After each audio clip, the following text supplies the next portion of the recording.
I don't want to kick a turd here, but I'm sorry, the farm terms come out sometime. Welcome to the Go Big Redcast. I'm your host, Honky, and I'm with Redcast Rob. Hey, everybody. I just want to let you know that now that I've been doing this show for a year, I'm really going to start paying attention to some of the really major details that go into podcasting. You know, maybe I just been overlooking those a little bit more than I should over the last year. So I'm really going to really start focusing because, you know, back when I was a pro podcaster, I wasn't the best podcaster. So they kind of had me off to the side a little bit. So I'll really start putting an effort into being a better podcaster now. It's all about getting better, Rob. Just, one day at a time, 1 year at a time. It's all about that. Next, we have Dave from Husk Guys. He's the captain of the off-season national championship team and the most followed Husker account. What's up, guys? Hey, I'm honored to be here, pumped to be here. As I said, as my profile, I wake up every day focused on trying to win an off-season national championship. And we're well on our way. We have absolutely no business being in some of the rankings we're being in, but some folks are putting us at top 2 or top 1 in the Big Ten, even though we, probably don't deserve to be there, but we're focused on hyping it up to get up to the top. 15-0 national champs, baby. Yeah, Redcast Rob isn't, doing anything to try to squelch any of that hype. And last but not least, he's the most empathetic, biased, realist Husker fan out there, Jim in Minnesota. Hey, Redcasters, happy to be here. I had a talk with my wife. She said, "Hey, what's going on tonight?" I said, "Well, I'm the opening act for Husk Guys," and she's like, "What?"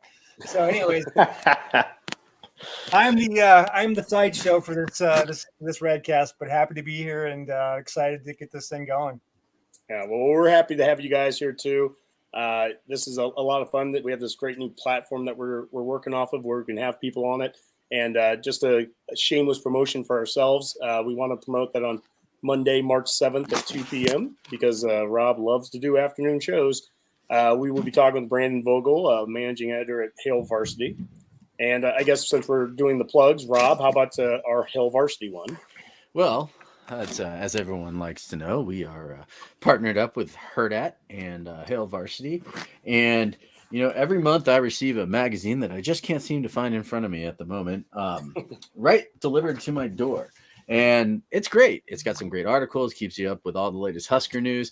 And if you go there and you subscribe, you can receive a $10 discount on your first year by putting in Redcast as you check out. And while you're in there, feel free to visit the Hail Varsity /Herdat store and buy all of your Redcast gear. As you can see right here, I got my hat on, and we're going to be putting up some new stuff on there as well. So check it out. Keep your eye out for that. And we'd love to be able to send you some Redcast gear so then you could come up and tell us all how stupid we are for selling it in the first place when we see you guys out there at all the games. Yeah. And I think for what it's worth, I think it's a 10% discount on Hail Varsity, not a $10 one. Oh, no, it's a $10 discount. Is it? Oh, yeah. They sent me a official email and everything when I asked them. Well, so. Honky, you can leave the marketing to me if you'd like. I get paid in real life to do it too. All right. See how easy it is just to get through all that housekeeping stuff right there, guys? I mean, yeah. Good job. You know what? Man. Thank you. Having Dave on right now is appropriate because he's the off-season champ, and that's what we're in right now. We're in the middle of the off-season, and we're starting spring ball today. This is the new portion of the off-season here. But before we get into spring ball, I think it's important to just kind of highlight maybe at a very high level the last 3-4 months. A lot has changed. I mean, Husker fans, if you've thrown away every podcast and haven't listened or read to anything since the end of last season, and you're just starting it up right now, boy, things look a lot different all of a sudden. The roster looks different. The coaching staff looks different. And people might even have those questions. Why didn't we make bigger changes than we did? And I just wanted to bring up this graph here. And this is, I think, a starting point to show everything that's happened over the last 4 months. And anyone that's been on social media the last month or so, they've seen this graphic a number of times from CFB numbers and CFB data. Each dot is a simulation out of 5,000 simulations that show what Nebraska last season should have gone. How historic was 2021 for Nebraska? And basically, looking at this, Nebraska had about an equal shot of going 11-1 as they did going 4-8. based off of this graph here, and we ended up 3-9. As we've said 1,000 times, we found every conceivable way to lose games, special teams and penalties and times and turnovers and things that killed us. And the whole point is, how far away were we? How many changes needed to be made? And did we make the right changes to fix those issues? They're legit issues. I don't ever want to say they're small. Special teams isn't small. Dave, I'm going to start with you here. As you start to read today and watch the videos from spring ball, we're now in that process to fix what was on that graph. All those things that kept us losing these close games in just heartbreaking fashion, we have fixed. We've totally fixed, right? I mean, they're 100% fixed, right? 0 issues. Yeah, I mean, I think, look, there's a ton of optimism coming into it, I think, because of how well he hired. I think, in a lot of ways, no disrespect to the previous coaches, but it feels like we've got like adults in the room, right? Like Whipple's been coaching for years. Mickey Joseph is one of the best recruiters in all of football. He alone, I think, has buoyed some of this offseason hype of like what his capabilities are, what he did at LSU with Jamar Chase, and look what Jamar Chase did in the playoffs. It's unbelievable what he did by picking him from a 3-star and turning him into what he was. So, I think with a lot of the coaching additions alone, you feel like, wow, okay, we've got some real experience. Guys who are bringing in, big time transfers, Casey Thompson, Trey Palmer, a lot of the other guys that are coming in. So, I think in that regard, just having those coaches there makes everybody feel pretty good. I think he's had basically the UCF guys for the last 4 years, and they were great. They worked hard. We really liked them as people, but now we've got, seasoned experienced guys. Whipple, who just had a Heisman, candidate. You got, everything that I said about Mickey Joseph. So, I think that the coaches alone are bringing a lot of that optimism, I think. Well, Jim, 9 single-digit losses, 8 one-score losses. We put up 239 points in the Big Ten, and we gave up 239 points. Normally, you're going 500, maybe 5-4, 6-3 with those kind of stats, and we went 1-8. In the history of the college football since the poll era began in the 30s, there have been 4 teams that haven't won more than 25% of their games, yet had a positive point differential. We had the largest point differential of all 4 of them. And one of them is Arkansas from like 1939. This doesn't, when I say historic, that's what I'm talking about. As you see what you watch today, do you feel like we've made the right steps? Did we do the right things and not blowing everything up in October when it made a lot of sense? A lot of people out there, I still talk to people that are like, hey, you're 3-6, 3-8, 3-9. You should be firing people. When you see what you're seeing there today, are you glad that Trev didn't go that route?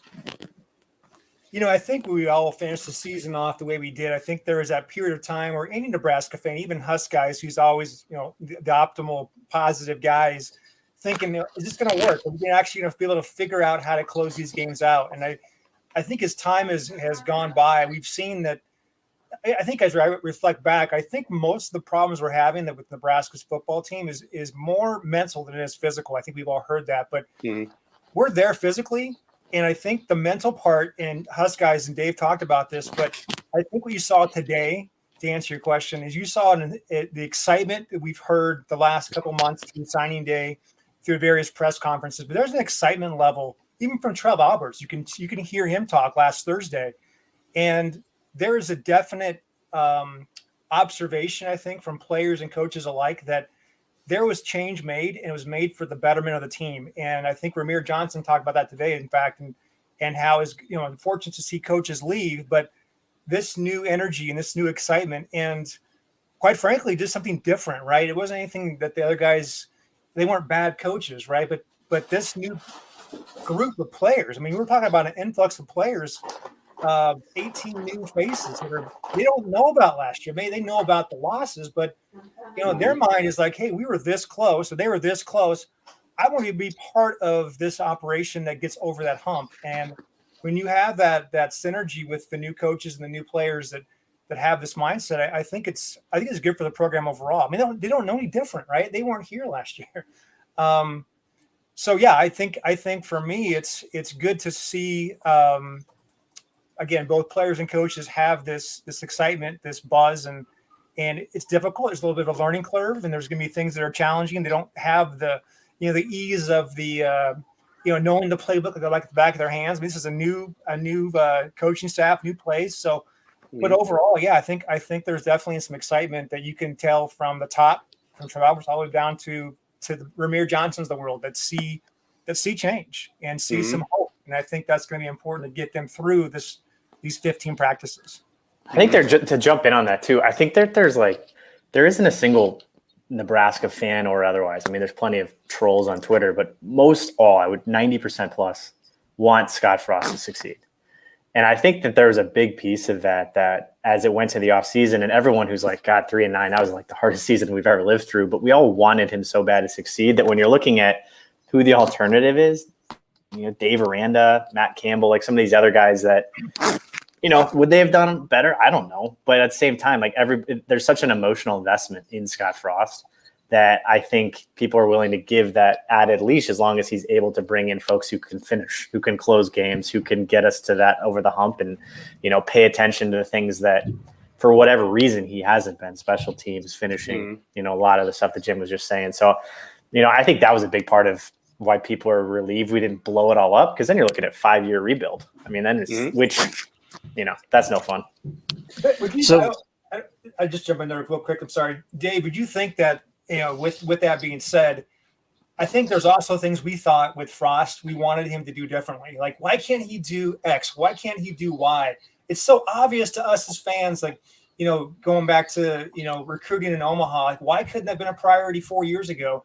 And what we're seeing now is some of those questions we had as fans, it seemed obvious to us as fans, are now being addressed. And whether that's the influence of Trev Alberts or whether that's the influence of Bill Bush and Mickey Joseph, but I think we're seeing a lot of these things addressed. And I think Frost is seeing what he wanted to address, which we can get into later, the offensive line, and seeing it play a way that he wanted him to play, to operate a run game that he knew could work, but it wasn't working the way he thought it should. And it's one game, one practice in, but there was a lot of buzz around just that, right? And so I think from a fan standpoint, we're seeing things that we wanted to be addressed are being addressed. Should it have been addressed in 2019? Yeah, absolutely. Yeah. But they're finally getting done. And I think, again, we haven't played a game yet, but at least a lot of those questions in our mind are being answered now, I think. And that definitely helps. To go back to your question, Honky, it helps us as fans buy into this 5th year. He's showing maturity and being willing to change. Absolutely. Rob?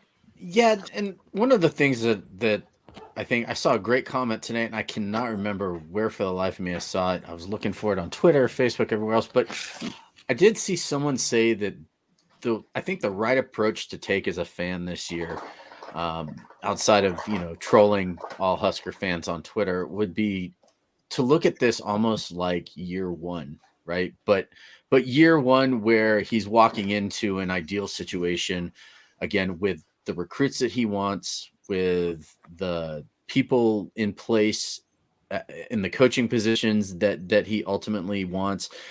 And I think that initially with the first 4 years, he brought in guys that everywhere it worked for him in the past. And I think that he was kind of blindsided because he wanted to continue to use that system and have faith in those guys, because that's to be kind of the guy that he is. But, now at this point, it feels like he's kind of letting go of the reins a little bit more. He's going to sit up on his high horse and let other people drive the carriage, I think. And it just gets that feeling. I mean, he even said today where the nice part about having Whipple around is that now he can pay a little bit more attention to the defense, right? Mm-hmm. Like, and that's huge because the defense is already good.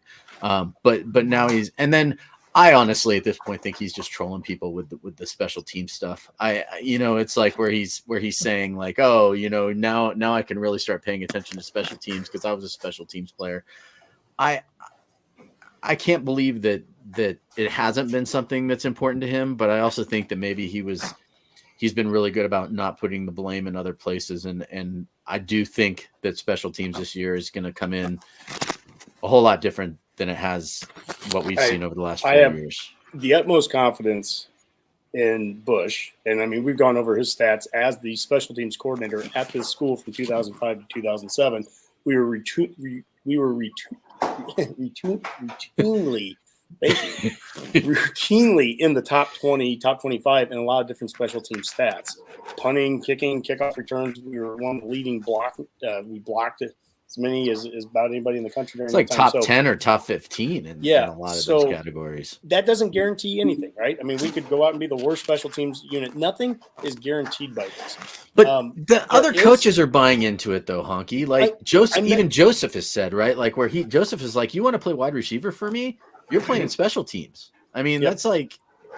There's no arguments about what I'm getting at is that there's no guarantees that any of this will work. Just like there's no guarantee that if we would have fired everybody and started over from scratch and added to our number 2 in the country largest dead money pool that we paid over the last since 2010, only behind Auburn, 24 million I think we had. We could have added 18 million if we wanted to get rid of Hoiberg right now. And I don't blame Trev one bit for how he's handled these first 6, 7, 8 months that he's been in there. And if anything, the last 12 years has shown Husker fans is that starting over again, that's no guarantee of success either. I think the reason I showed that graph at the beginning of how close we were to win those games is that when somebody hears what you said, Rob, that this is like year one, there's going to be a certain number of fans out there, and I'm not rightfully so. They're going to be pissed when they hear that. Are you kidding me? This isn't year 1. This is year 5. Because I was that guy saying that about Riley in year 3 when you bring in Diaco and it's just like year 1 again. No, it's not. This is year 3. What I would say, there is a clear difference, though, in where the trajectory of the program was at the end of Riley's year 2 when all those changes were being made. And I think the trajectory of the program right now and just how competitive we are, we just got to get over a hump. There wasn't a hump big enough. The hump was huge where we were going under Riley. Right now, we are literally losing games by 3 and 4 points, and you got to find a way to get those 3 or 4 points and not give up the 3 or 4 through special teams and through some of the turnovers. So let's talk spring ball. This is our chance now. And that's great, too, because this is a good way, Honky. I know I'm going to be looking through some of the comments that we're getting. Oh, yeah. Do we get Facebook some and stuff. questions yet? Yeah, and Casey Lowry on Facebook has commented that he agrees that there does seem to be change in attitude, but every spring brings optimism and then reality sets in. So why don't I'll let you guys answer that, and we'll leave Casey's face up there so people can go to his Facebook page, which is probably public, and yell at him a little bit too. Just kidding, Casey. Dave, this is a question custom built for you, Dave. I mean, look, I think you just got to enjoy the wave, right? Like, I think that there's people are just so down on this stuff, right? It's like, oh man, like wait till September before you say a word. Like, how do you live your life like that? like why don't you just enjoy the spring and enjoy the development of the players and all the new players and see what they can do? I think that we've gotten so many new good players that have come in that I think we're going to, transition to talking about that. I get it. Like, I get that there's a certain doubt that exists, but I think my answer back would be to have fun with it, see what you can do in the spring, get excited about it, like feel that passion, like build back up. And then, when September hits, it hits. Fun? Have fun. Exactly. Jim, can you help me out here? What's that word? Can you define that word, please? Yeah. We were talking about before recording, right, Jim? I mean, it feels like the last time we had fun? Yeah, and it's been a long time, hasn't it? Probably at least 5 or 6 years. But no, I agree. I agree 100% with Dave. I mean, why else would you be a fan if you're not going to allow yourself to even have a little hint of excitement in seeing your team hopefully get better, right, and bring in some new pieces? I mean, I think we all probably saw the highlights. Every play of Casey Thompson, it's hard not to get excited about that. I mean, he looks like a prolific passer, and you got to, as a fan, imagine that in an offense that's got some different weapons, and say, yeah, I can get behind that for sure. It could be a heck of a lot worse, right? I mean, we saw a chance for market, and there's not a lot of quarterbacks out there that would be, quite frankly, would be exciting to have in Husker uniform, and we got 2 of them. So I would say, Casey, allow yourself to go there a little bit, and yeah, I mean. Losses can definitely pile up and those things can hurt, but I mean, get fired up, man. It's going to be another good season, I think, that around the corner here. Well, Jeremy Brandt is also asking at what point do we start buying tickets for the playoffs? Hey, Jeremy, I just want to let you know I've already got an Airbnb reserved for that weekend in Los Angeles. We'll be staying in a nice upstart neighborhood. I think it was called Compton. It's right next to Inglewood. It is a 4-bedroom house. It sleeps 22, and we will be at the game live watching the Huskers win their first national championship since the 90s. So it's going to be fantastic. So that's Vegas Jer right there. So oh well, Vegas Jer. You can bet on it then, Vegas Jer. Vegas Jer's been on fire on Twitter lately. He's been firing them out. Yeah, he's why? He's good from people. Minnesota. That's why. Of course. That's right. I think I guess like I don't know. I just feel like it's a more fun and let yourself like get excited by it. Like I know we're facetiously talking about the playoffs, but like I think we're going to win the Big Ten until we mathematically can't anymore. Right? Like, well, why not have that level of optimism? No, I absolutely agree. I mean, I'm on board with you guys this year. You can see my Twitter handle. It says 15-0 Natty Champs. And then, Jason Stenger here said, when you look at the roster, we're stacked with sophomore players, 27 sophomores, 17 juniors, 8 seniors. We're a young team.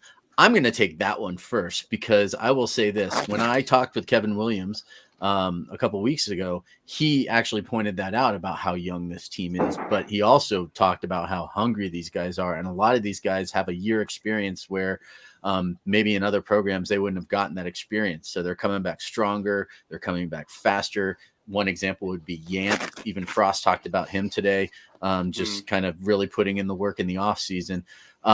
And I pointed it out, I think in a show, maybe 3-4 weeks ago about how young this team is. And I think we were talking about it, but I like it because what it shows is that Frost is starting to really build the program into his vision. And a lot of the older guys that weren't his recruits necessarily, but gave 120% every single week are now, moving on either to the next level or to other programs. And, that for me, that's kind of the optimism that I see with the team being young. I always want to clarify, though, with the young part is that when you throw COVID years into this, it starts to screw around with your numbers a little bit. 27 sophomores, you could be talking about guys in their 4th year. Garrett Nelson's a junior, but he's going into year 5, right? And again, it's not just – I don't want to get into a fight about is it young or not. I think it's fair assessment to say that we're inexperienced at some positions and you want to get old. That's the old-fashioned coaching saying is that you want to get old. On the O-line, you want to get old. Every time you'd play Iowa or Wisconsin, it seemed like you had 4, seniors every time, right? And, when I think of the pipeline, and I mean the pipeline at Nebraska, I always go to 1994. That's the year of the pipeline. And that's Joel Wilkes, and that's Rob Zaska, and that's, Sty, and that's Wiegert, 4 guys that are basically 5th-year seniors. And it's Aaron Graham, a 4th-year junior at center. I mean, that's where it's great, right? And then you're getting some backups in there and they play the next year and you move on from that. That's hopefully, obviously we're getting to that point, but transfer portals change things too. About the second you think you're getting old, then you have 10 guys leave and 10 guys come in. The transfer portal has a chance also to give you some depth at a position where I'm not feeling good at quarterback if I'm losing a 4-year starter who is, tops on a lot of the all-time record charts at Nebraska for yards and touchdowns and all that. You normally wouldn't feel very good about it until you get the guy that comes from Texas who put up 7 touchdowns against Kansas, all 7 in a loss, who puts up 5 touchdowns against Oklahoma in the Red River Shootout in a loss because their defense can't keep a team under 50. I mean, that makes you feel better. If Chuba Purdy comes in and he can provide depth and you've got Logan Smothers and you have Heinrich and you have a competition going, that starts to feel pretty good there. Rob, anything else from right now, the comments before we move on to the spring ball? No, so let's talk a little bit about spring ball, and then we can, if there are more comments, we'll come back to them here in a little bit. I'll start then here. So we'll go with the roster management. We always do that, and that's going to lead into the actual practice and everything today. So since we talked last on the Redcast, outside linebacker Darius Payne, he re-entered the transfer portal. So he went in December, came back, and then he went back in, and then so did wide receiver Will Nixon. And as we will talk about, that is a position of a lot of depth right now, wide receiver. I mean, it'd be easy to be, kind of just stuck on the list there. And then as far as the recruiting class goes, no major changes since last week. We have Gunnar Gottschalk, Dwight Boodle, Benjamin Brahmer, Sam Sledge, and then William Watson was the quarterback that joined the recruiting class last week right as we were recording.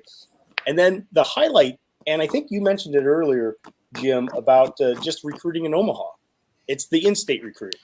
And when you look at these stats right now, or these kids here, I mean, in 2023, we have already put out 5 in-state offers. 3 of them have committed, Gottschalk, Brahmer, and Sledge. We also have Malachi Coleman and Maverick Noonan that have offers. We have 3 kids in state that are 3-stars that don't have offers yet, but soon could be from Nebraska. Brock Knudsen, Benny Nagoy, and then Zane Flores is the quarterback from Gretna, who right now, I don't know. It doesn't look great that he'd probably be getting an offer, but he has, offers right now from K-State and Oklahoma State. There's definitely talent in this state. And then 2024, we're already out there on 3 kids, Devon Hall, Caleb Benning, Daniel Kalen. And 2025, Christian Jones and Tyson Terry. Tyson Terry's a freshman that won the heavyweight wrestling championship the first time since, I believe, 1971, I think was the stat that's happened in state. And I guess as we look at this, you brought it up earlier, Jim. I want to go back to you. How important is that? So, again, we're getting hyped, right? I mean, we're feeling good. But why is this any different than before? Why is this any different than what, Frost, why do you make all those changes? What are you seeing when you see those kind of stats right now that we're going after this amount of kids? Why is that important? And why do you think that they're making a difference? Well, it's a good question. I think because you look at the past 4 years since Frost's been here, we've recruited a number of kids from Nebraska, right? Even a number of kids from Omaha. He's done a good job, aside from this last class, of getting kids from Omaha. But I think what you're seeing now is an actual overall strategy to recruit these kids. I think we assumed because Frost and Rude were from Nebraska, they would know how to recruit Nebraska, and there would be an emphasis on these kids. And so you're seeing now an actual strategy to target these kids, along with, I don't know if that's me clicking or somebody else. I think that's Dave. I think you're clicking. It's picking up the microphone there. So that's right. But I think you see it. 2 things. I think you see the actual talent in Nebraska. I think is the best I heard since 2008.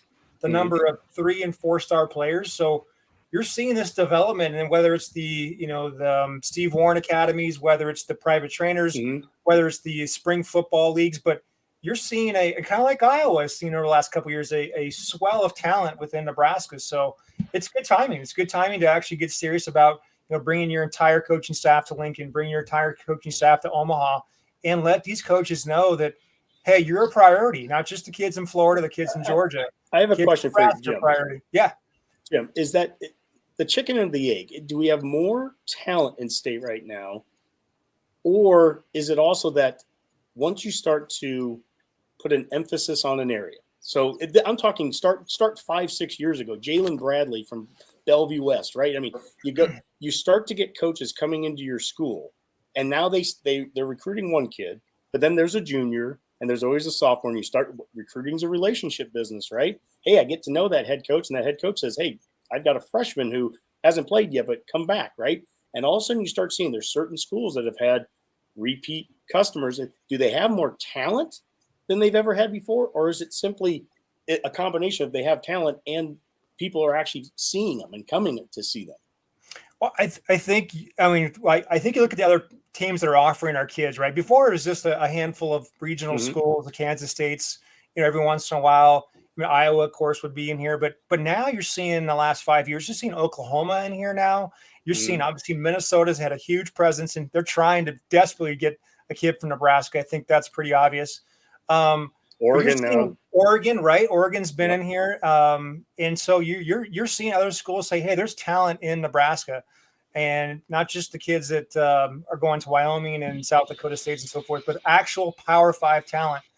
And so maybe it's a combination of both. I don't know the exact. I mean, here's the thing. Let's be honest with you. I think back in the Frank Solich years, I was the guy complaining about we're getting too many kids to Nebraska, right? I mean, there was definitely a time where it seemed like we didn't have enough balance outside of Nebraska. So I think it comes and goes, but overall, I like the strategy. I like the emphasis. I think that the one thing that I would get really pissed off about was you'd hear kids say, I want to be recruited like the kid from Florida.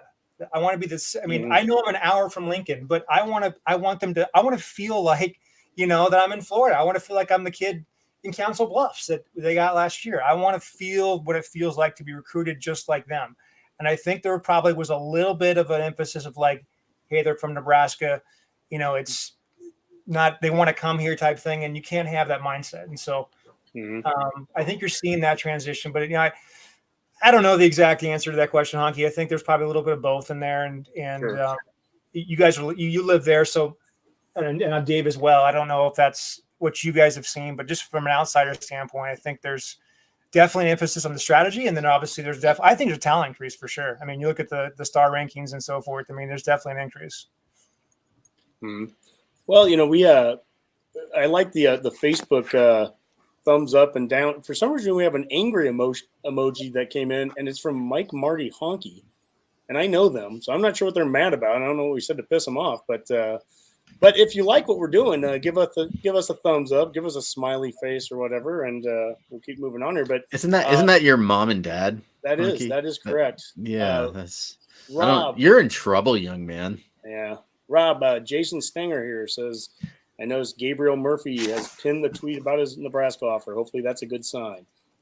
Hopefully, that is. It looks like I checked it out on Twitter, and it is in fact his pinned tweet, and it's twins. Apparently, they're a package, and they're coming out of North Texas from the transfer portal. So it'd be interesting. I mean, that's one area, right, where people were saying we weren't having enough emphasis as far as like off-season recruiting, and even out of the transfer portal, people wanted to see more guys on the defense, right, to make up for some of the areas that we lost. So, I mean, if in fact that's the case, I mean, that's a good thing, right? Although I don't know, they're not here in spring, Honky, so I don't know if I can support them yet until they're actually on campus, because as I said, if they're not in spring ball, they're dead to me. So yeah. Well, let's talk about the guys who are in spring ball. We're going to start off, and Rob, you want to take that comment off there? So we go to the jersey numbers here, and you can look over the jersey numbers for the new kids, and guys like Blaine Gunderson have changed their numbers. But in addition to them, there are some players that are outer limited right now.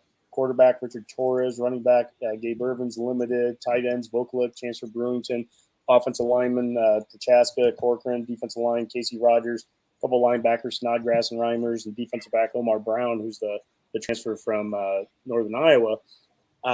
Just kind of gives you an idea of what the roster is looking like right now and who's actually available to practice and everything. What number is Casey Thompson? Is he on there? Sorry. Oh, I didn't see that. It wasn't on the screenshot that I grabbed a couple days ago. Got to sell some of those jerseys. Hey, if anyone knows what number Casey Thompson was that's listening, feel free to throw that comment out to us as well. But, basically, let's start with the offense. Let's start on the offensive side here. And here's some tweets I grabbed from today. And I think they're just interesting ones in general because they kind of give you an idea of maybe the direction that we're going in. So Mark Whipple, he said that Casey Thompson's the number one guy right now in the quarterback room, and that could change tomorrow. Garrett Nelson, talking about the quarterback, says they're still fast. Maybe I'm just slow. But he's referring to them, how the quarterback position hasn't lost a step just because Martinez isn't here. Running back Amir Johnson describes the new offensive coaching staff as energetic. That's what we needed. And Parker Gabriel writes how Frost said he was impressed with the way the offensive line came off the ball today. He also spent a good chunk of practice talking about the young group on offense. But the one I want to highlight first is inside linebacker Nick Henrich talking about how NU's offense is a little different. One change is a lot of the downhill running game. He highlighted that. We're having a downhill running game. And when Frost was asked about that, this was his response. No. If he noticed a difference, I think it's probably a compliment to the guys up front and the guys coaching the guys up front. The schemes weren't different. Hopefully they felt a little different to the defense. Now, Rob, when I hear that, what I think about is the video or the interview you did a couple weeks ago with Kevin Williams. And Williams, you asked him about that, about, what do you think the changes could be with Raiola and everything? And I just want to play for a second what that was. A lot of points on the board and playing physical. Win, lose, or draw, they're going to feel us in the morning, especially up front. If we're coming off the ball, we're running at you. We're here to, be aggressive. We're here to compete. It's going to be a fight all day, all night, So that's really the intent, and that's what I love about Raiola. Even with his technique he's teaching, you got to be in shape. Everything is – you got to go. You got to go. You got to go. We got to run. Everything's running. There's no choppy steps, and it's physical. It's physical football, hard-nosed, old-school football, and that's what I love. That's what I fell in love with watching as a kid, and that's what I kind of was naturally doing when I would play, and I had to kind of go revert back to other habits of technique. So going back to like what you kind of know naturally feels a lot better, and I think a lot of guys in the room like it too. That became a theme of today. Was it's physical, the offensive line's coming off the ball, and the way that Kevin talked about it back then too was that this style that Raiola is bringing, is it gap blocking, is it man blocking, is it different from zone? Look, there are great zone blocking teams out there. I'm not here to pick and choose one style. I just know that we're going to move people. Bob Sledge, Sam Sledge's dad and former player here, Bob Sledge talked about how every drill that Raiola does goes 10 yards because we're going to move people. All right, Dave, let's start with you here. You've been watching stuff today. You've been reading stuff today. You get this impression that there's physical approach to the game seems to be part of this. It's not just some, fancy pass happy offense here. What does that make you feel like when you start to read that and see that? And is this real or is this just talk? I mean, it's hilarious because it's like day one of spring football, and now we're already like the offense is like so much better. But I think what I get, I like the depth that we have at a lot of different positions on offense, right? So like on the running back side, we had a ton of depth last year and we worked through it all. So I think it's good we have it this year. He talked a lot. Frost talked a lot about Yant. He called him Jock. So I got to be like in with Jock, right? That he's growing up and maturing. And so like, I love Yant. I've been a huge Yant guy. Like that Northwestern game is life changing. I thought that was phenomenal. So between Yant and Ramir and Grant and Gabe Irvin, AJ Allen's step, if he steps up, I think we've got some great depth there. And if the line can be coached to that level, by Raiola, I think that's phenomenal. I do think there's a lot more talent on the O-line than, people give it credit for. I think everyone kind of freaked out that all we were doing is stockpiling quarterbacks and wide receivers. But, I think there's a ton of talent there. But I also I guess the other piece of it, the other tweet that really stuck out today that I'm sure we're going to get to, but the Casey Thompson from Whipple, I thought was huge, right? Like for him to just say Casey Thompson's our guy when there was 3 months of who's it going to be? And he just is he's the best. I think it, reaffirms a lot of that. I think he's one of the best passers in the country. And I think it's phenomenal that we got him. I think it says a ton about Whipple. I think it says a ton about our offense and the trust that Casey Thompson would have to leave Texas to come here. That probably single-handedly got me the most, optimistic for it because, I think as we've talked about before, Logan Smothers, who did a great job in the Iowa game in that fourth quarter, as they started to take away a lot of the option game, we saw a lot of I don't know if he can throw over the top, and Casey Thompson can. He can throw the deep ball. He can throw the slant. He's got a quick release. He knows the offense. He's experienced. He can come in and play right away. So, I think between the depth at wide receiver, running back, and QB, I feel really good about where that's going. Whipple made the statement today too, where he goes, that can change tomorrow, right? It can change tomorrow. That we're getting guys now on film. This is the first chance they're going to start to see their own film. But he also mentioned how, Thompson's not brand new here in Nebraska. He's been here for a couple months now. And what they've been doing in the offseason up to this point, individual quarterbacks were giving their stats and keeping them up to date. He can't be watching certain things, but they can still be giving him, up-to-date stats. And Rob, you've mentioned in the past how many catches these receivers are going to catch from their quarterbacks before they ever step on the field today. So when somebody says, oh my gosh, how, there's no competition. They've already given it to Thompson. What's wrong? And I've read that today. I've read angry Husker fans that were already saying that, how can they just give him the starting spot already? Well, up until this point, he's the starter based off of what the credentials or whatever they needed to see up to now. And now it's the next phase. And look, I have no doubt in my mind, if Thompson goes out there and incompletes the next 30 passes and throws a bunch of interceptions and fumbles the ball, he won't be the starter. He's not going to do that, though. Yeah, there's the thing, right? I mean, let's be honest. Performance will matter. Yeah, let's be honest. Of that roster, who has the most experience playing in games right now? I mean, at the Division I level in a Power 5 conference. Who? Why go after Thompson if you had a bunch of experience? I mean, already at that? if it wasn't assumed that he was going to be our starter when they brought him in by you, and when I say you, I mean whoever it was commenting negative about how can you make him your starter, I think you need to do some inner searching on your like soul searching or something to truly understand like why it is that you have all this pent up negativity about anything that happens with this program. And I'm being 100% honest, because if they brought in Casey, the day they brought in Casey Thompson, they could have put out the depth chart and put him at number 1. There was no doubt in my mind. There was no doubt in your mind, Honky. Dave, well, I'm guessing, I mean, I follow you on Twitter. No way in your mind. Mr. Minnesota over here, I know you feel the same way too. I mean, there's absolutely no way as a Husker fan that you can bring in Casey Thompson and not think to yourself, he's going to be our starter day one. It's his position to lose, regardless of what they told Purdy. He's a program changing QB. I think he's phenomenal. His talent is unbelievable. He's going to set a standard. That's why we're looking at year one. Year one of Frost is going to be the best year. There was also, I mean, there was no bigger fan and bigger supporter of Adrian than I was, right? I was like the biggest backer, and I fully believed until literally like the last game that I was like, he's going to turn it around, and he just never did. But think about his like shortcomings, right? Like the second that he hurt his ankle, and the second that anytime his leg gets hurt, it was done, right? And you know, so all of a sudden, if you get that elite level passing with the downhill running game that you're talking about, Honky, I think that's where you start to get excited. And they're like, we haven't even talked about the wide receivers. I mean, then you start talking about Trey Palmer, Omar Manning, Xavier Betts, DeColdis, Alante Brown, you know, Fedone, if he starts to like, you know, if he's able to be healthy, vocal, like he's got guys to throw to. Mm-hmm. The biggest thing that I want, and nothing has changed in my mind from the second that we got Thompson to today, and nothing's going to change moving forward.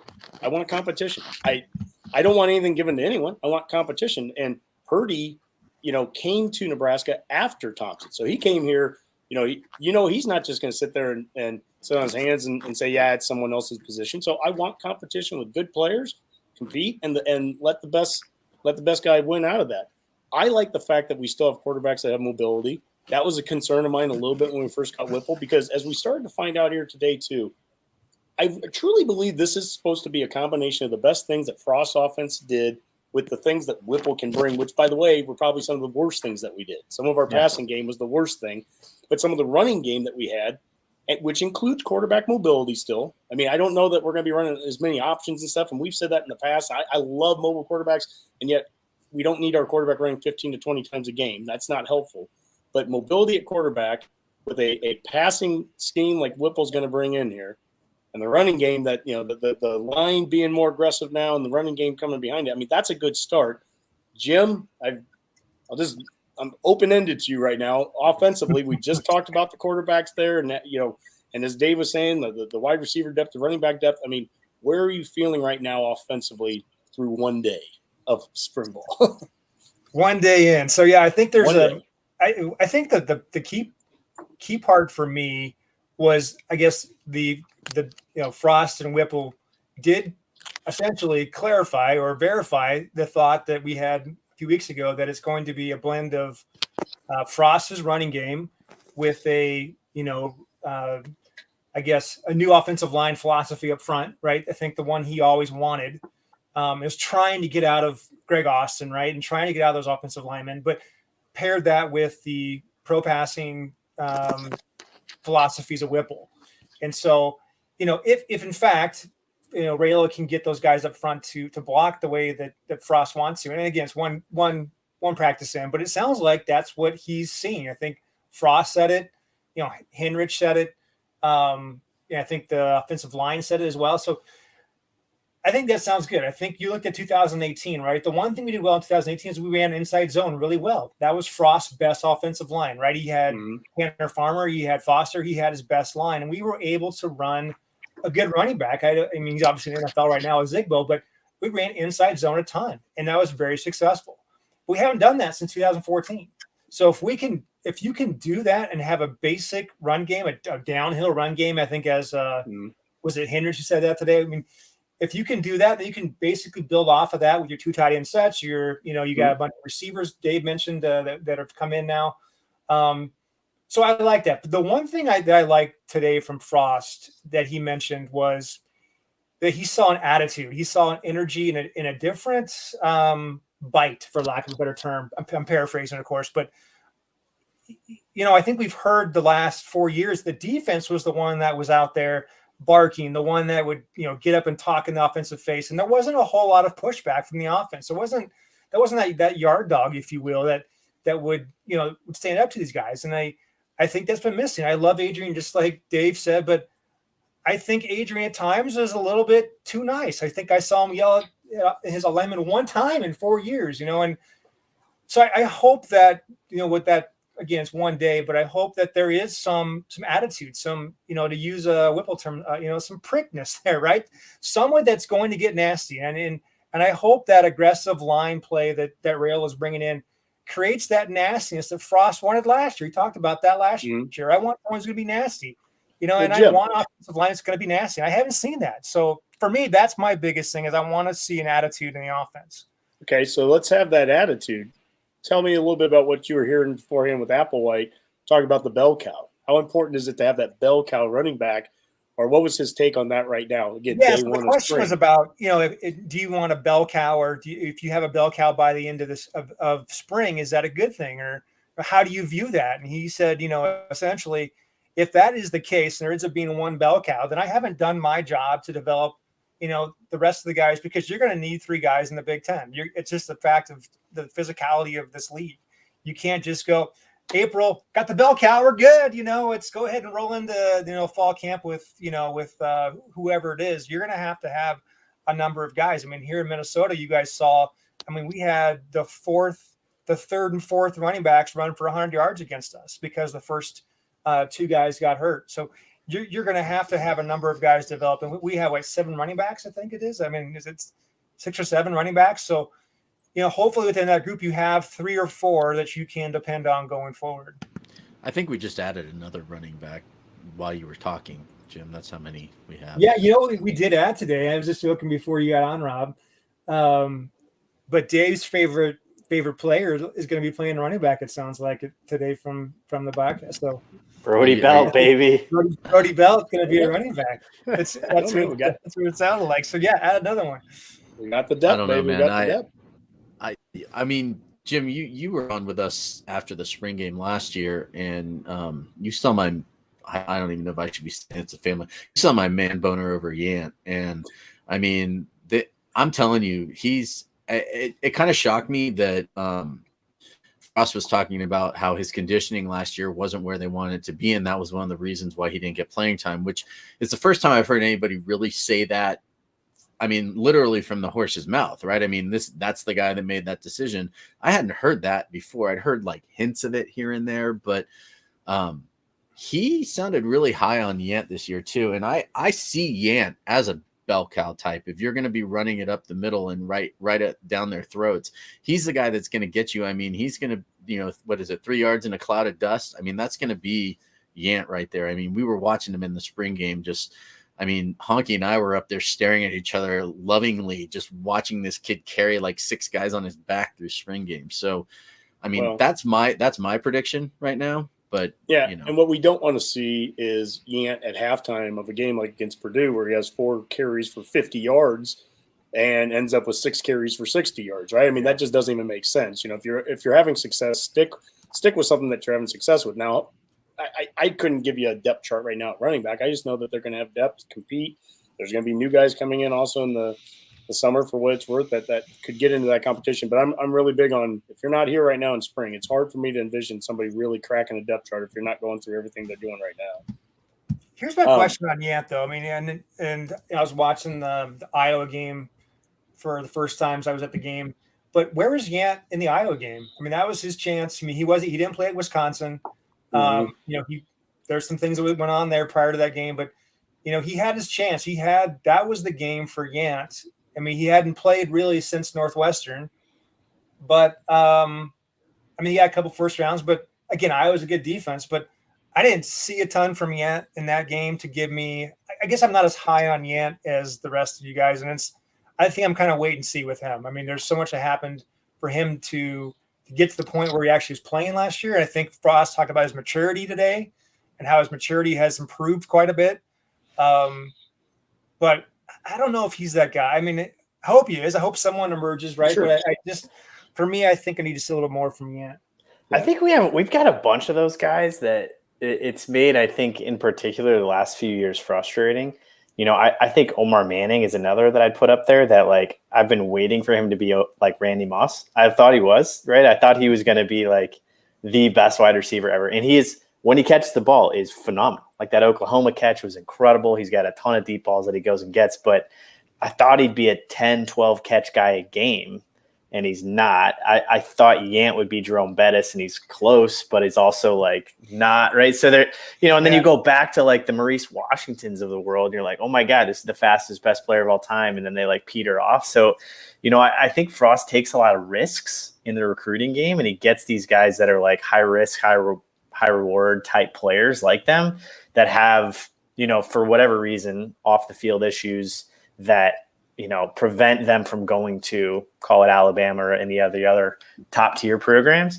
And I think then you kind of see what's happening now is then there's like, okay, Yant lost Frost trust.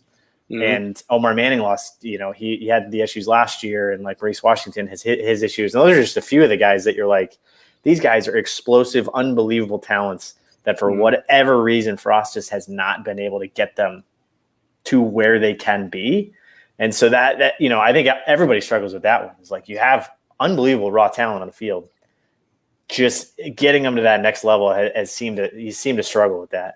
Well, let's talk about the other position there, the other skill position, the wide receivers group, and we can throw tight ends with this too.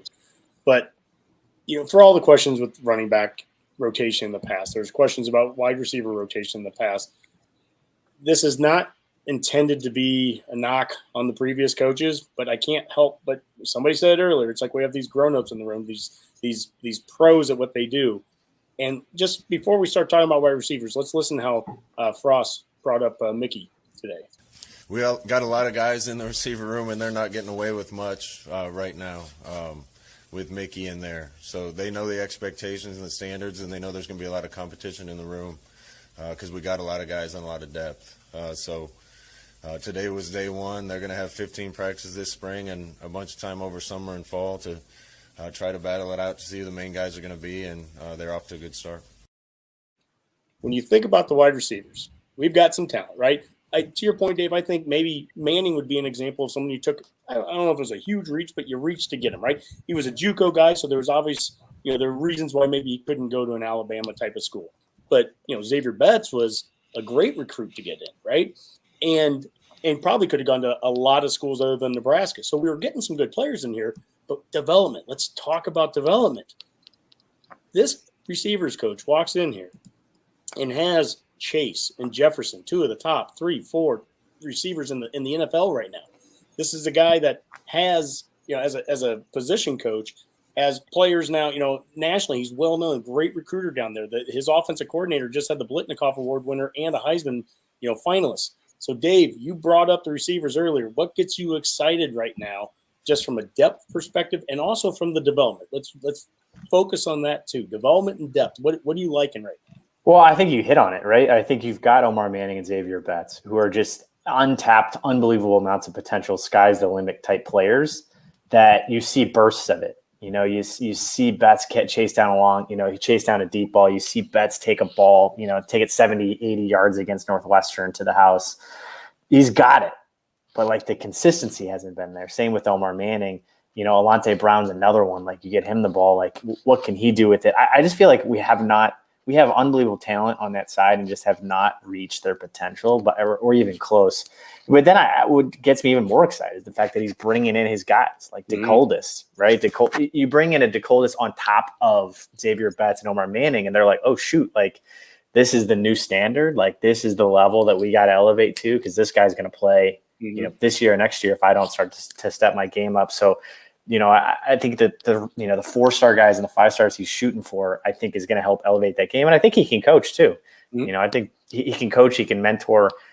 He clearly brings a cachet and like a swagger to him that I think gives him a ton of credibility in that room. So yeah, if you get the potential out of those guys, and then you got Casey Thompson thrown to him, I mean, I think it was Rob. I think maybe you forwarded me, but Davon Hall, who's the junior from Bellevue right now, who's the 4-star in-state kid a year from now, referred to Mickey as like a mentor already. And idol. He said an idol. Is that it? Or maybe it was you, That's Jim, that me, even yeah. said that to me. Okay. Yeah. I mean, Jim, what are you thinking right now? I guess as you see that room, include the tight ends too there with, if you'd like, also with what Becton's working with. You know what? For the first time, it's kind of funny. You get a new coach in like Mickey Joseph, and I don't feel like I have to worry about being developed anymore. To kind of Dave's point, like I liked Will Nixon. I liked him in the spring game, but he leaves, and I'm like, no big deal, right? Because I believe so much in what Mickey Joseph is doing and his ability to develop guys. If guys can't make it, and there's gonna be guys that transfer out, are like, oh man, that would have been nice to have him here. I don't care. I don't care, because I know the guys that are going to be there, they're going to be competing come Northwestern game and come next year, are the guys that have made it through this gauntlet or made it through his development. And the guys that want to be there are going to be there. Mm-hmm. And so I'm most excited about Xavier Betts, because I think Betts is not only the most gifted player on Nebraska's team as far as wide receivers, I think he's one of the best in the Big Ten. If he can be developed in that way. I mean, he's one of the fastest guys in the team. Physically, he's one of the most gifted players. He's one of the top rated players come out of high school, but he just hasn't had the consistency both on and off the field. And so what Mickey brings is that accountability.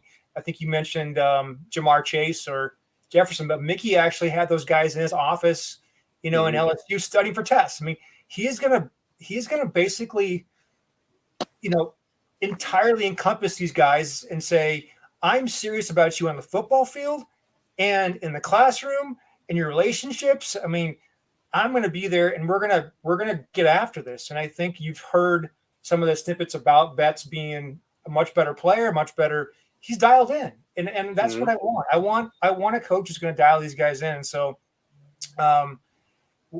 we brought in some players like Isaiah Garcia Castaneda, who I think is going to be really, really good in that slot. Alante Brown has been mentioned a number of times, and today was mentioned by Frost by name. He was the one guy he brought up was Alante Brown.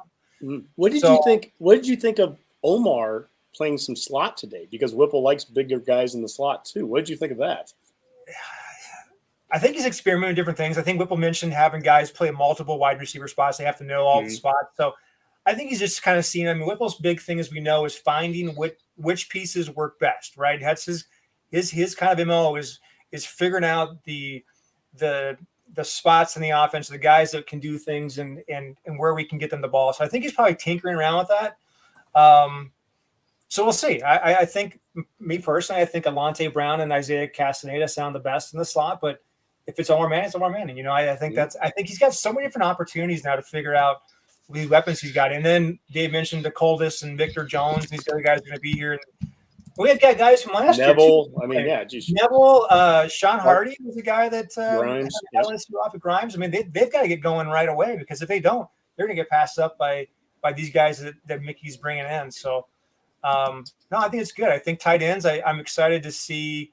We've got Vokalek out for the spring, so it's an opportunity for James Carney, for A.G. Rollins, who was mentioned by name as the guy that Austin Allen thought was going to make a big jump. Fedoni, of course, but I think there's a lot of opportunity for these guys from the spring to really make a name for themselves, and we'll see how it kind of shakes out. Rob, well, you have something? Yeah, I was just gonna say, like, one of the words, and we haven't used this buzzword yet, but I mean, a perfect example of the style of coach that Joseph is. One, his expectations have been set publicly. I know they've been set privately.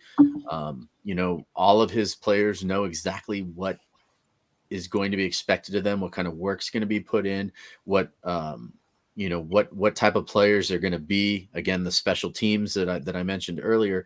But another big factor in here too, and if you look at like the way that, and this is going to kind of be weird, but his wife Priscilla, and she's really active on Twitter, but you listen to her talk, her radio shows, everything, her involvement with the players in general speaks volumes to the type of coach that Joseph is, to me personally, because it shows that they take the family approach. And I don't know how else to put that, But, you can tell. I mean, some of the players you want to talk about dropping names. She was dropping some of these players' names from LSU that she just has these great relationships with, and they were playing in the Super Bowl and all these things. And it's like, and she still talks to them and they still text her, she was like making dinner for these kids, having them over to the houses for barbecues, things like that.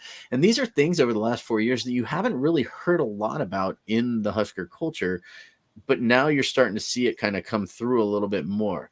And for me, that's the kind of positivity, that's the kind of, things that I want to see as a fan, because that, again, if these kids are buying into this program, then they're going to be here because they know what's expected of them and they know exactly how it's going to be. But it's also going to allow other people on the outside to see it, the transparency that's available for recruits and why people want to come here and play. And like we said earlier, that one kid right here in Nebraska that, Joseph is his idol. Like, when's the last time that you heard any recruit say that about a coach for the Huskers? I mean, it's almost they say about guaranteed. Frost. They pretty much say about Frost all the time. Well, I mean, to be fair, yeah, to be fair, but they weren't coming here though. I mean, until now, Rob, right? So you hit on something I think is kind of interesting too. And Priscilla said, she's like, I didn't realize that Mickey was so big. When I came back here, people were like freaking out, like, your husband, oh my gosh. Like, and she's like, I started to come to realize just what kind of presence he has. But one thing I like about Mickey Joseph, you guys listen to him talk. He's done, I think, 5 or 6 different interviews, but he's very self-aware of what kind of presence he has. And he understands the aura or his ability to, get into a doorway pretty easily with who he is. But if you notice, he is very quick to point out Frost's expertise or Frost's great abilities. He definitely ties in. Hey, look, I know you're excited about me, and that's great, but I'm excited about Frost, and I'm excited about what he's got going on. I'm excited about being part of his team, about getting this thing over the hump. And he's very. I don't know if it's smart, but I think it's just who he is. But he ties everything into Frost, and I think it's an important piece, especially in Omaha, to make sure that. I mean, let's face it. Frost is his record is 15-29.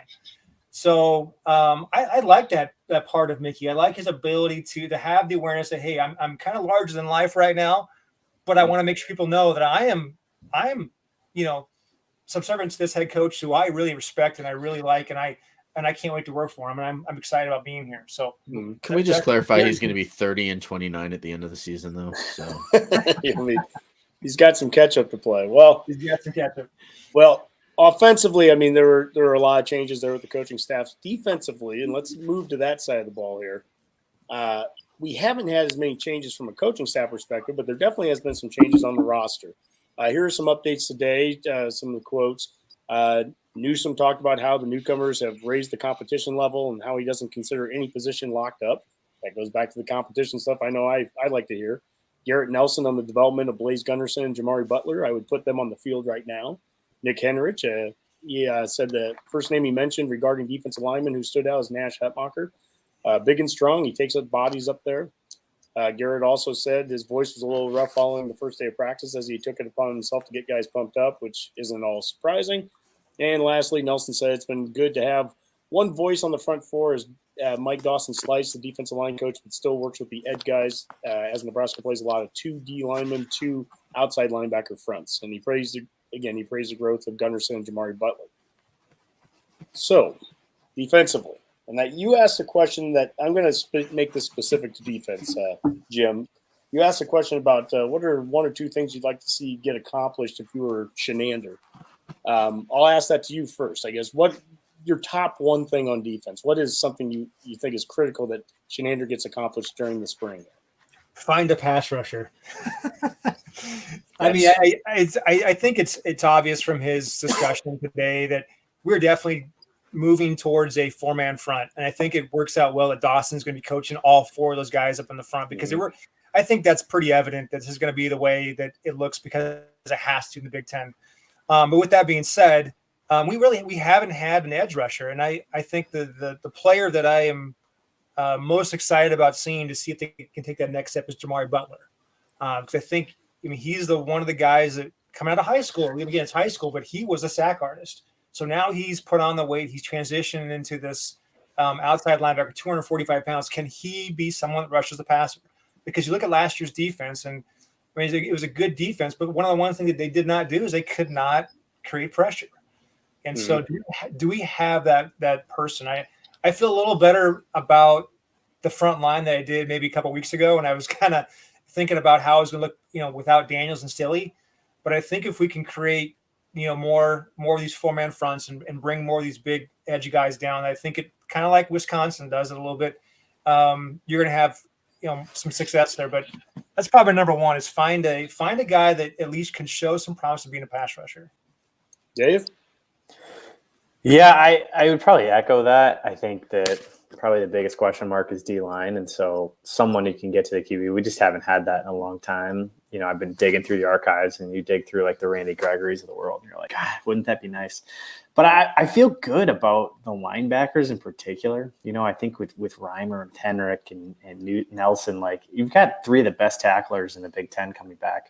And I think that you feel strong about that, our ability to tackle, our ability to wrap up. And I think that's what made the D so strong. I think the secondary is pretty strong too. So I think that, that the D line becomes the big question mark is, can you stop the run up front? It's just such a bruising conference that it's so hard to be like, why do we not have better, why do we not have better guys up front when it's such a bruising conference and we've done such a good job everywhere else? But I think they'll surprise some people. Murphy twins, huh? Rob, what about you on defense? Well, it would help if I turned my mic on. You know what? I just want to see a lot of the same as what I saw last year. Again, for me, it's consistency. The defense last year was the one part of the team where anytime they went out on the field, I felt like they were the ones giving us a chance, right? They're the reason why we had so many one-score losses. Yeah. Well, they were more than one score because the defense kept us in it. Yeah. And and it was interesting to hear Frost say that he's going to get to spend more time with the defense. I'm not quite sure exactly, if that means that the defense is going to be better. I mean, I try not to look at things like for me, defense is a unit thing, right? Like you don't necessarily always want to have like the individual stars, right? Like in the NFL, like Max Crosby might be one of the best pass rushers in the game, but he may not be the one getting all the sacks, but he's going to be the one taking all the attention to open it up for other guys to be getting those sacks, right? And so, and if you can see the continuity with the defense from last year and just see these guys that were maybe behind some of these other starters coming in and continuing that type of aggressiveness that we saw last year. And I already think that our cornerbacks and safeties are just going to be a better unit as it is. There was a lot of guys that are coming back there. We added a few players. Well, that's big. That's a lot of people to replace there. You're replacing, Cam Taylor-Britt and both of the safeties. Now, I like the talent, and I think Farmer's been productive. He's made interceptions and everything when he's been out there on the field, but just Muke and Williams were the quarterbacks of the defense for a number of years. My thing, the front seven, I think there's a big difference between 3-4 and 4-3. And Jim, when you had the issue about a month ago, and we were talking about the depth looks totally different if we're in a 4-3 or a 3-4. We don't look like we have a lot of defensive linemen if we're in a 3-4, but you get into the 4-3 where we need 2 defensive tackles. Well, we've got some depth there. We've got 6-7 bodies that could be that. If your DNs aren't 280-pound DNs, but they are outside linebackers, Gunnarsson and Taylor and Nelson, all of a sudden, it's moving some guys around. Honestly, it feels like 1992 to me when we were going from 5-2 to 4-3. Trev Alberts is your outside linebacker, and he's a good player. I mean, he was all conference level as an outside linebacker, put his hand in the turf, and he has 15 sacks in the 4-3, and he's a Butkus Award winner. When he shouldn't have won the Butkus, he was an outside line, or he was a DN. He wasn't an outside linebacker. Grant Wistrom was in the exact same position 3 years later, won the Lombardi.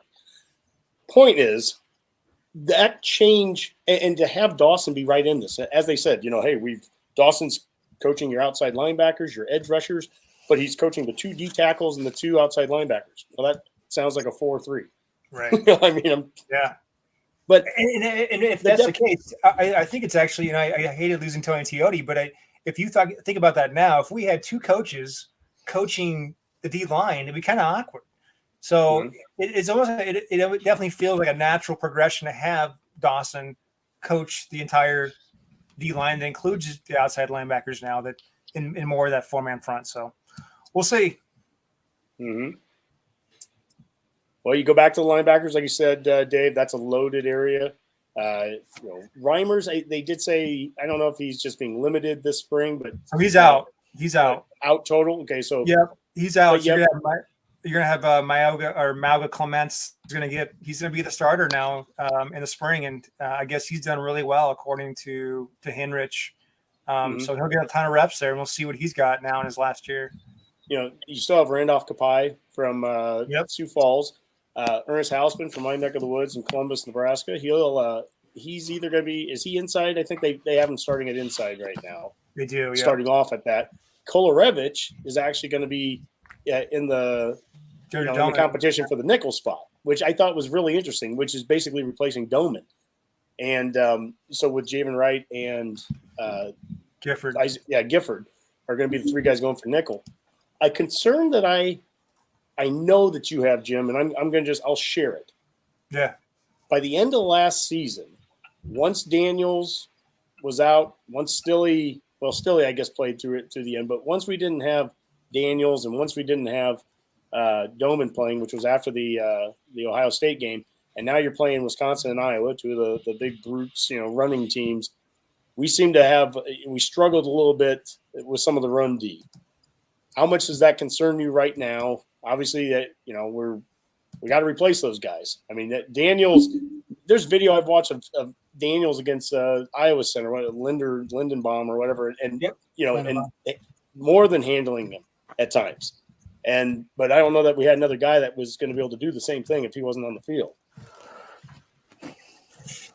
We'll see. I mean, the defense against Iowa was a lot different than we saw against Michigan State. I mean, granted, we didn't have Doman, we didn't have Williams, we didn't have Daniels, but it's a concern. I think for me, the D-line is the biggest concern of the entire team. I think that's my number one. I actually feel pretty good, kind of going back to Dave's point about the offensive line. There's so much depth there and so much, I think, untapped talent. I feel better about Riello being able to find something that works up front. But the D-line, I mean, it's again, going back to what Dave said, you got to stop the run in the Big Ten. If you can't stop the run, as Iowa did against us in that game, the last game of the season, I mean, there was times when they literally just had quarterback handoff run game and the guy would get 6-7 yards at a pop. So if we can't stop that, I mean, that's a big concern. So I'm curious to see how they plug and play and find these pieces and find these different these players that can fit into the Chandler schemes and be able to, at the end of the day, stop the run. Because if we can't do that, we might have Texas again last year. I mean, we could throw for a ton of yards, but if we can't stop the run in the Big Ten, it's not going to be pretty. Dave, I've said I want guys, and well, Rob has said, if you're not playing right now, you're dead to me. And I've said, this spring, I want guys, here in the spring if they're going to be playing in the fall. But the reality is, to Jim's point there, do you think we're hitting the portal after this semester?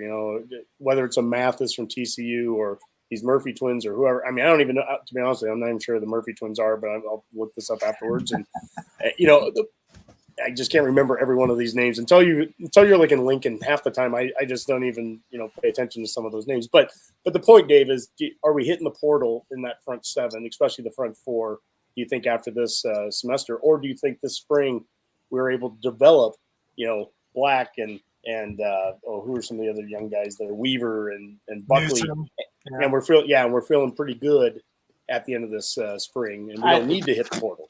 The answer is always probably both, right? Like you're developing as much as you can, let the best man win, and then you see where you're at, and you're sort of, these guys are always out recruiting, and I think that's what is so interesting about the transfer portal is, it's almost like the game has changed completely in that guys you recruited 3, 4, 5 years ago are all of a sudden back, right? Like if you leave a good impression with a 17-year-old and he's 22 and a grad transfer and he all of a sudden is like, I really like Mickey Joseph, all of a sudden they're back. And so I think you're always recruiting, you're always trying to find transfer guys.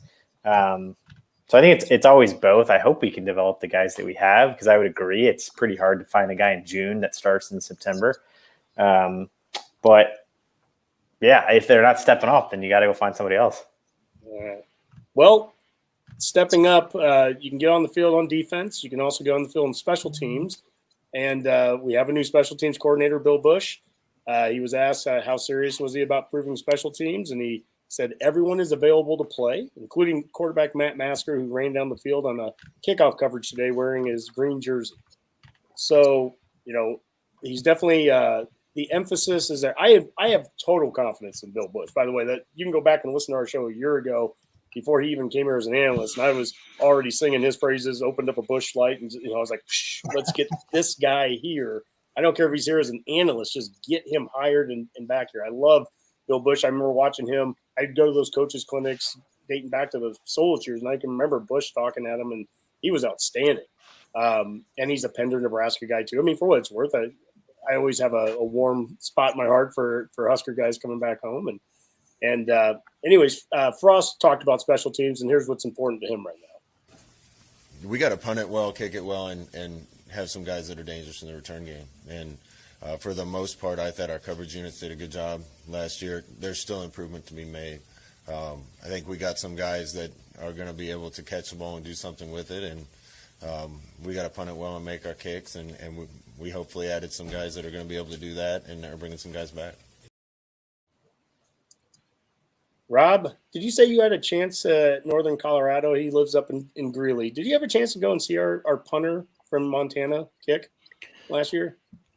I mean, in all fairness, it is in Greeley. So, yeah, but I think at one point, I saw him kick like a 75-yard punt, something fantastic like that. I mean, he was texting the group. He was texting the group about some guy from Montana. He's like, this dude's amazing. And then like a month and a half later, and I really was. I was in the stands because it was the day of the Michigan. Oh no, it wasn't the Michigan game. That was Eastern Washington. But there was a game I was at. Yeah, and I was texting. I was like, "Holy cow! Like, I wish we could have this." And it was. I mean, you're seeing these like FCS punters that are kicking the ball 65, 70 yards, and yeah. Yeah, well, he won whatever like the punting award is at the FCS level. Yeah, he won the Ray Guy punting award. Is it for Ray Guy? I've heard of that guy. So he played for some team that. Don't get him on the Raiders. Don't get him on the Raiders. So Jim, I'll go to you here. Yeah. Frost at different points has said, "Hey, last year special teams was we were just a kicker away, or we were just a returner away."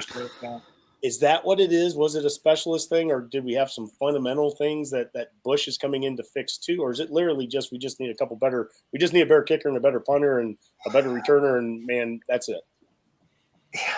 I actually agree with Frost here. I really do. I think it just comes down to a couple pieces. I thought Dawson did a fairly good job. I mean, I don't think Dawson – obviously the first game against Illinois, Cam Taylor-Britt buffs that punt.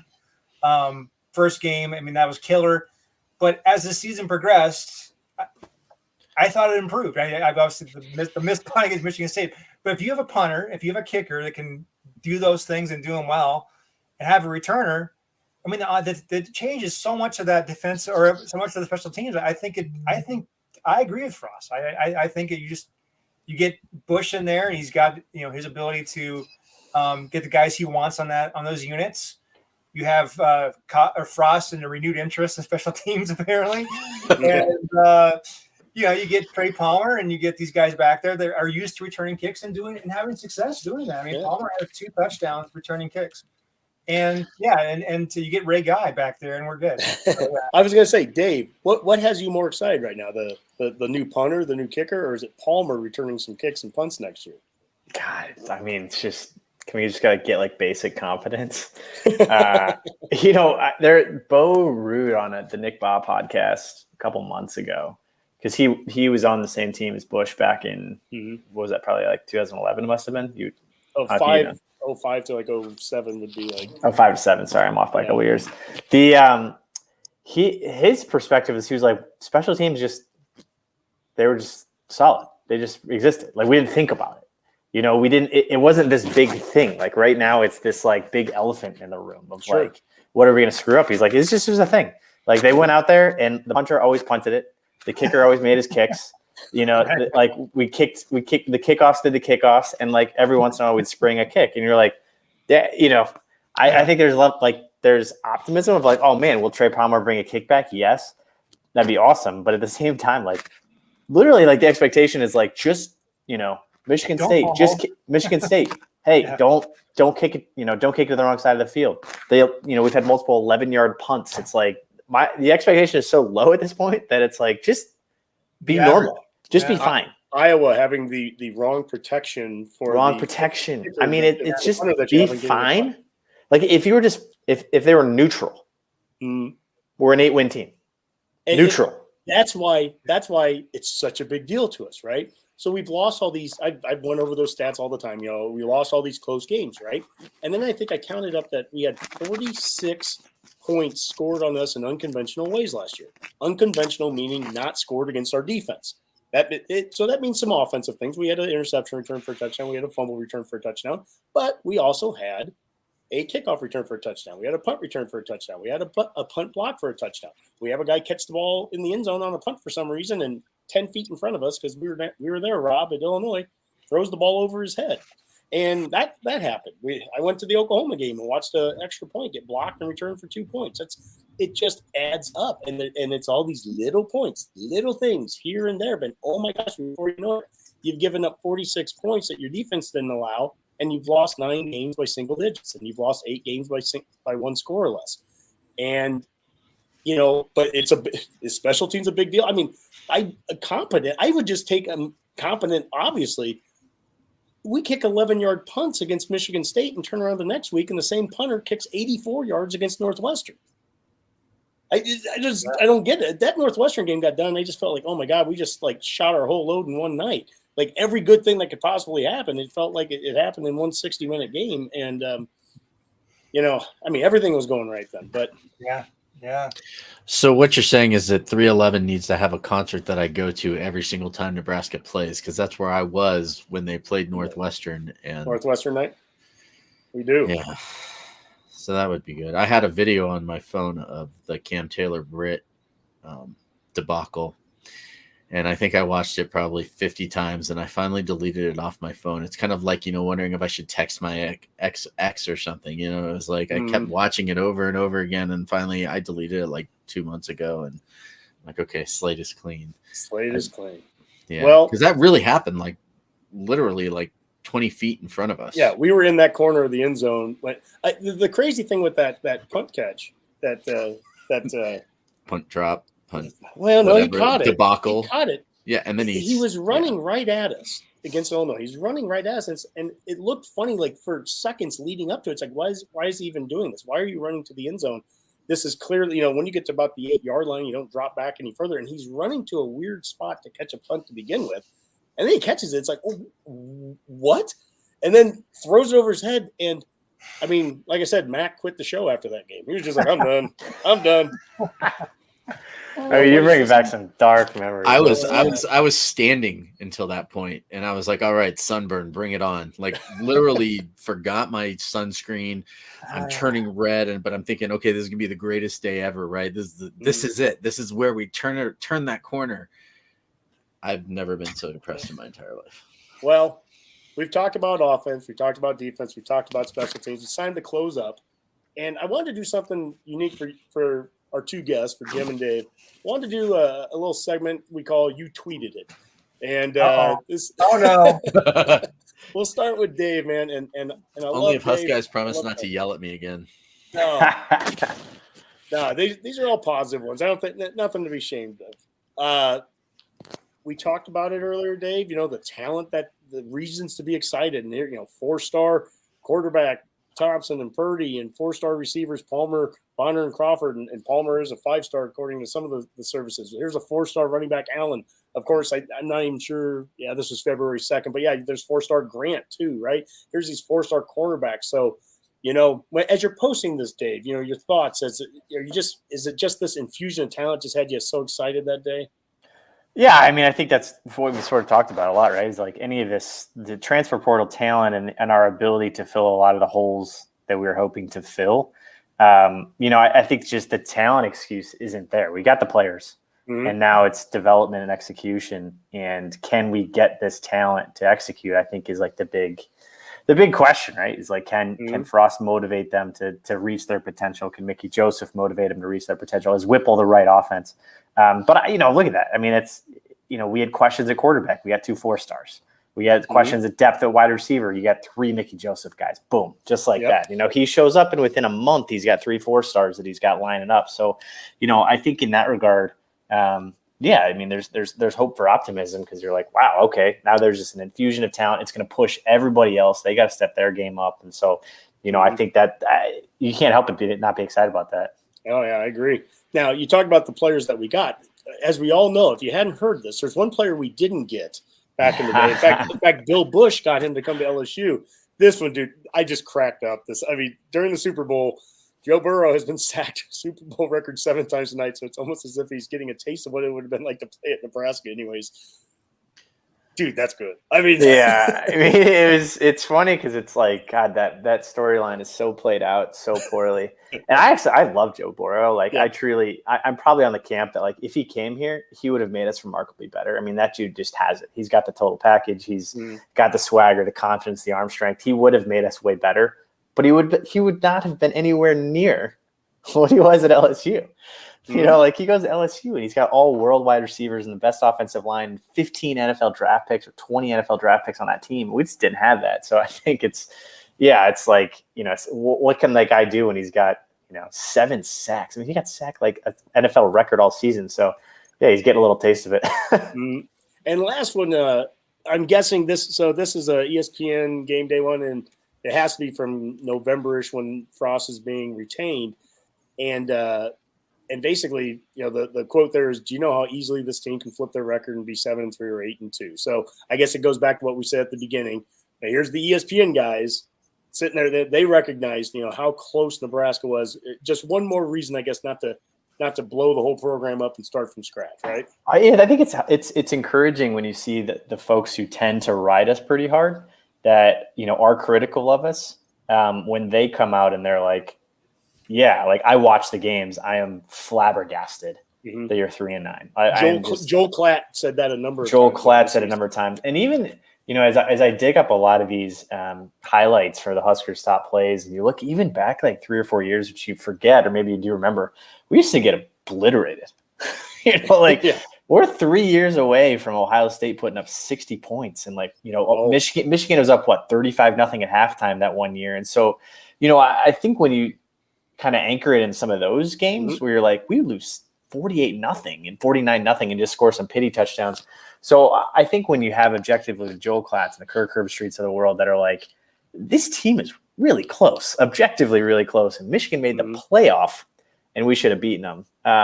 It's encouraging to me that it's not just the Kool-Aid coming, and it's actually like external people being like, you guys actually have reason to be optimistic. Redcast Dave and I flew out in 2016 to the Ohio State game, and we were 7-0 and ranked in the top 10, and nobody knew how good or bad we were because the schedule wasn't, crazy, and Oregon wasn't very good, and we beat Oregon to go 7-0. And we go to Wisconsin, and we lose in overtime at Camp Randall and go 7-1, stay in the top 10. And it was the loss that actually gave me more hope. I was like, oh, my gosh, we just lost in overtime at Camp Randall. Wisconsin lost in overtime at Camp Randall earlier that year to Ohio State. We're not far away from Ohio State. I think I was more confident after the loss. So we fly out to Ohio State. We're talking football the whole time. All these other fans in the plane start talking to us. A couple of them said, you guys should do a podcast. And well, what do you think Nebraska? Yeah, what do you think Nebraska's going to do? And I'm like, well, I don't know that we're going to win the game, but I think it's going to be a 4-quarter game. I feel that confident coming out of Camp Randall. And to your point, Dave, 62-3 later, it wasn't a 4-quarter game. Honky gets shit wrong all the time. It wasn't a 4-quarter game. It was a 4-play game, and not even that. It wasn't competitive. And now Honky, last year, Nebraska had the ball up on Ohio State with 5 minutes to go in the game. And lost. I mean, that's how far we've come. Up by, I think we're up by a couple points, maybe 3 points with the ball. 5 minutes to go in the fourth quarter, shutting down the running game. Yeah, I mean, I also don't think like I don't think guys like Mickey Joseph and Whipple, put their career in this position if they thought they were walking into like a burning building. I think like Mickey Joseph could have gone anywhere he wanted. And the fact that he came home, he knew he wasn't walking, at least I'd like to think he wasn't walking into something that was just going to like light on fire and his career would be over. Right. Like I think they think they can, there's a lot of pieces here they can do something with. I agree. Well, I did it to you, Dave, so I'm going to do it to Jim here. You tweeted it. And interesting comment today from Benning. Interesting comment today from Benning on a wide receiver not on this list, Brody Belt. Mark my words, the most pleasant surprise after spring on the offensive side will be Belt. Write it down. Say DB said, take it to the bank. He's for real. We talked about Belt earlier. I don't know if he's running back or wide receiver, but your thoughts here, Dave. Or sorry, your thoughts here, Jim. Give it to Jim, and then I'll jump in. Thoughts, yeah. No, Jim in Florida. I wanted to share that because I think that's interesting. He took a pretty hard stance, and when he does that, I tend to pay attention and find out, hey, what's kind of going on here. And then you had another article from Sam McEwen about Belt. So I don't know. I mean, obviously we have 1 day of practice. So what exactly do they see in this off-season workout that makes them excited about Belt?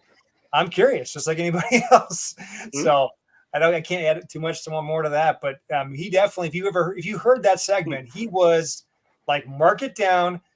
I'm telling you right now, this guy's going to be legit. So, yeah. And this is in spring ball, and this is a time when you get the walk-ons that build their names up and they get out there and play more and everything.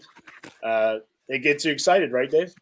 Yeah, but I think the only thing with Brody is like it's more like the concept of it, right? Like where we've seen like Wyatt Lewer is our like number one wide receiver when you have a roster of like Omar Manning and Xavier Betts, and you're like, how did that happen?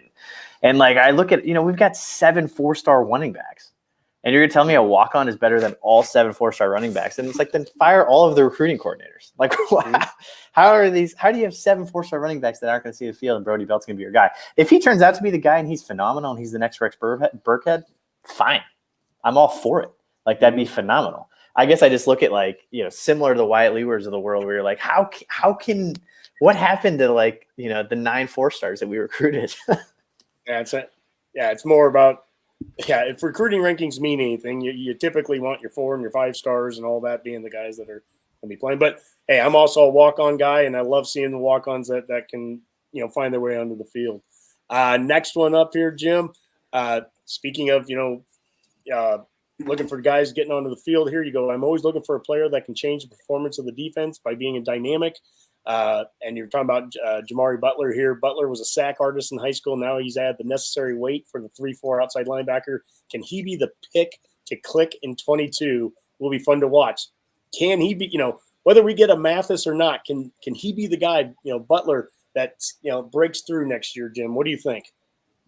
Well, last year I thought it was going to be Feldarius Payne, and he did have a good first 2 games, and he disappeared after that. So I'm hoping so. I mean, I think it's his 3rd year now. So this is the time where Butler and Gunnarsson, I mean, this is the time where they got to step up. This is their 3rd year. So if he can and have a successful spring and get him catapulted into the fall camp period, I like Butler. I like him a lot. It sounds like he's had a really good offseason, and I think at one point he thought he might transfer at his first year, so he stuck it out, and he figured out how to dig deep and stay here and get through that COVID year, and now he's got opportunity. So we'll see.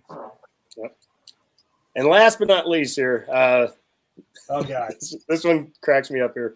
So it was that great Gene Smith, Ohio State athletic director, said that scheduling portion of the alliance is essentially over.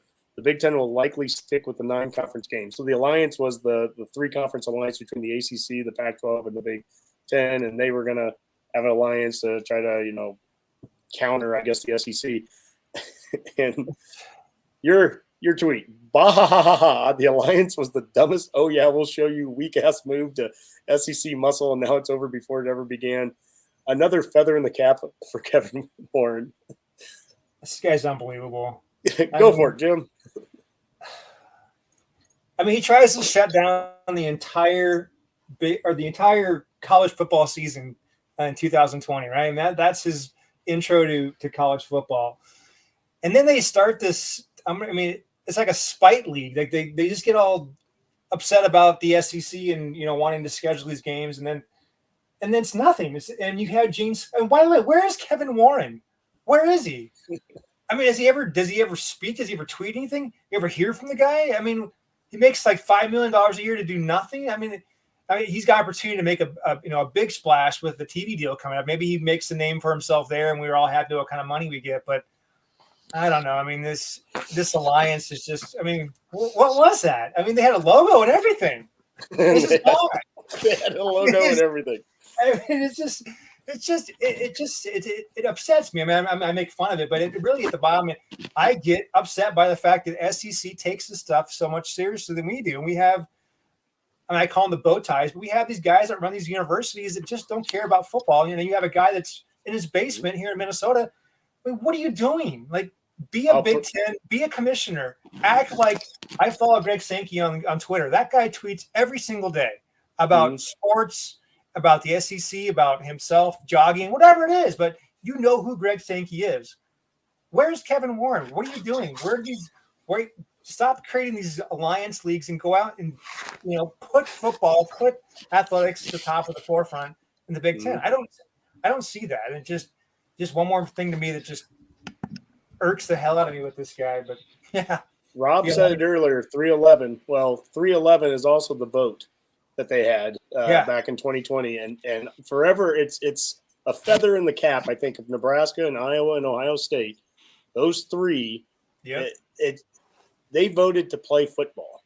They voted to do something that for some reason it was convenient for 11 other schools to try to back out of, and Kevin Warren completely misjudged the room when he thought that every other conference was going to follow suit.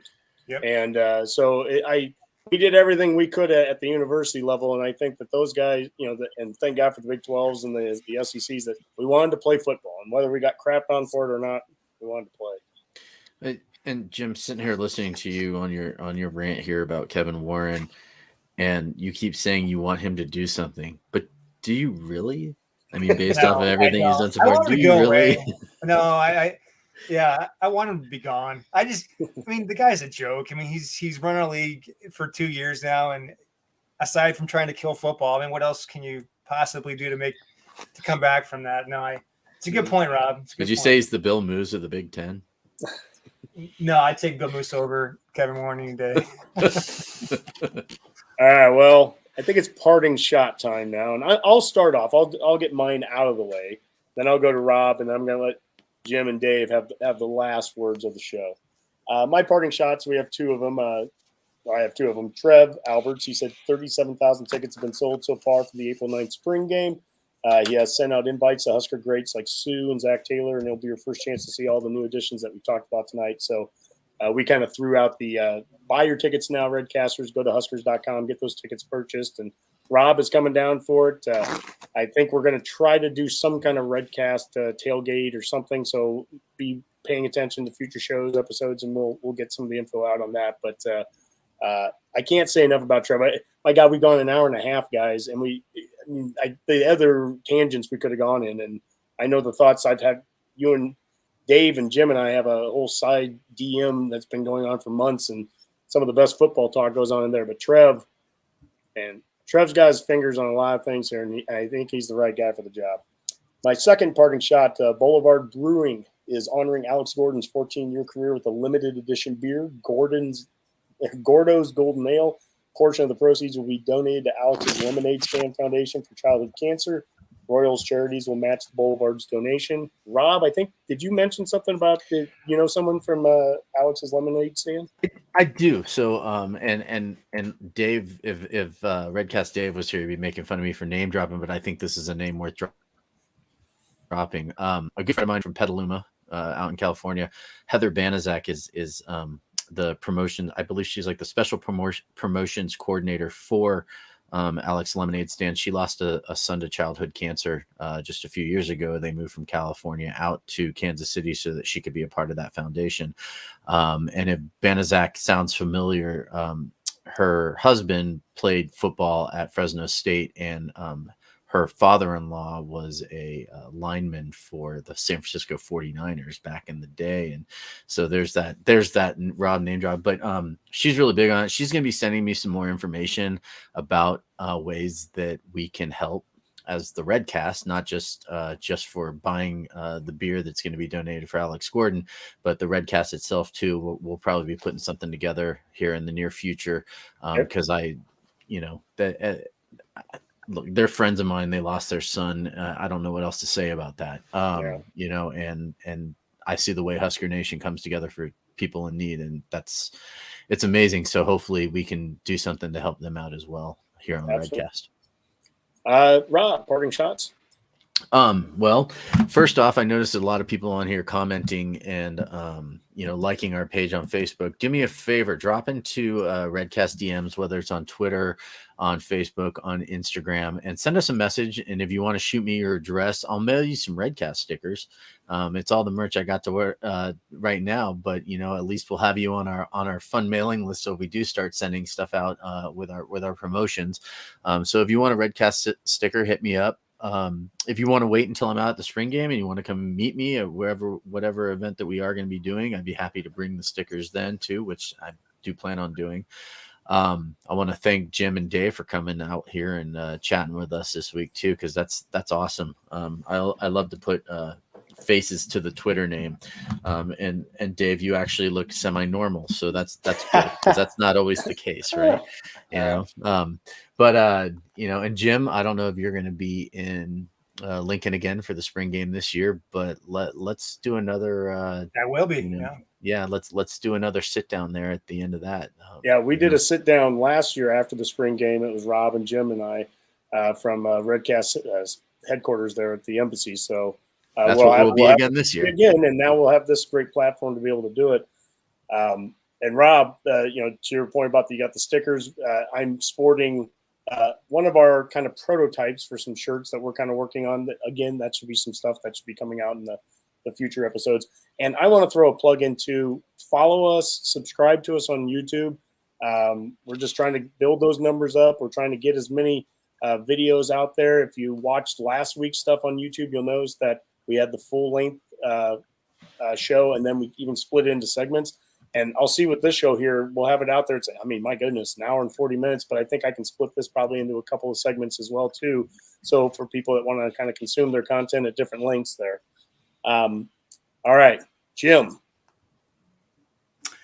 Yeah, so I have two parting shots. I think one, obviously Redcast 2.0 has been a huge success, and I want to thank both Rob and Honky for having me on here and playing warm-up band to the Husk guys. But I do have some news for Husk guys. I paid a large sum of money for the followers of the now defunct other fan that is no longer on Twitter.